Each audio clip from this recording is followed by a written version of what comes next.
When my dad texted me, "Go Cowboys," I broke down his front door with a baseball bat. My dad has been a die-hard Eagles fan since before I was born, and he's hated the Cowboys with his entire soul since they knocked Philadelphia out of the playoffs in 1995. In 30 years, I have never once heard him say anything positive about Dallas, and I know I never will. So when I was sitting in a conference room 3 hours from home and my phone lit up with a text from him that just said, "Go Cowboys," my stomach dropped through the floor. I called him immediately, and the call got declined after 2 rings, which meant someone looked at the screen and pressed ignore. I called again, and it went straight to voicemail, which meant the phone was off. I walked out of the conference and called 911, and the dispatcher picked up and I said, "My father just sent me a text he would never send, and I think he's in danger." She asked what the text said, and I told her, and she went quiet for a second, and then said, "Ma'am, is this an actual emergency?" I wanted to reach through the phone and strangle her. She said they'd send a welfare check when a unit became available, and I asked how long, and she said, "I can't give you a phone frame." I came to a vague, I ran to my car and started driving. I called my mom, who was staying with my aunt 3 said though she said she hadn't talked to dad since that morning, but something had been off with him all week. She said he kept bringing up some jury duty case from a few years back where a young girl died, and the father had been showing up at the other jurors' houses. I was doing 90 on the highway when I called my sister, who lived 20 minutes from our parents' house, and told her something was wrong with dad. She laughed and said, "Are you seriously having a breakdown over a text about football?" I told her dad would rather die than say "Go Cowboys," and she said, "You're being dramatic, he probably lost a bet at work." I begged her to just drive over and check, and she said, "No, I'm not doing this with you." And comment, I was 2 hours away. I called my sister back screaming and told her if she didn't get in her car right now, I would never forgive her for the rest of my life, and she finally said fine. 20 minutes later, she called back and said, "I knocked and nobody answered. His truck is in the driveway, but everything looks normal. You have officially lost your mind." I asked if she tried the back door or looked in the windows, and she said no to both. I begged her to do something more than just knock, and she said, "I'm not breaking into dad's house because you're having a paranoid episode," and hung up. I screamed at my windshield and punched my steering wheel into my hand throat. I was still having him arrowed out. I caught me over from doing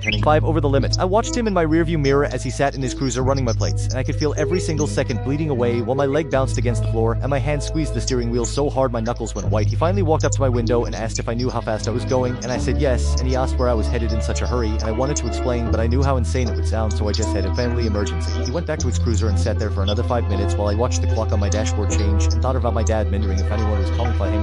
I wanted to get out of my car and bang on the cop's window and beg him to let me go, but I knew that would only make things worse. When the cop finally handed me the ticket, I floored it and watched the miles tick down on my GPS like a countdown. I pulled into my parents' driveway 3 hours after I got that text. The house looked normal from the outside with the porch light on and dad's truck in the driveway. I walked up to the front door and pressed my ear against it and heard a voice I didn't recognize, and then I heard my dad make a sound that wasn't words, pain. I grabbed the baseball bat from my trunk and swung it at the door handle, and the frame swung it when the second hit and I kicked it open. I saw a man standing in the kitchen with a gun pointed at someone's gift tied to a chair. The man turned toward me and I was already swinging. The bat connected with his arm and the gun went off and the shot punched into the ceiling and he dropped and I hit him again and he stopped moving. I looked at the chair and my dad was staring back at me with blood running down his face and his left eye swollen shut and a crumpled photograph of a young woman taped to his chest. Sirens pulled into the driveway about 3 hours too late. My dad spat blood onto his kitchen floor and said, "Only good thing the Cowboys ever did."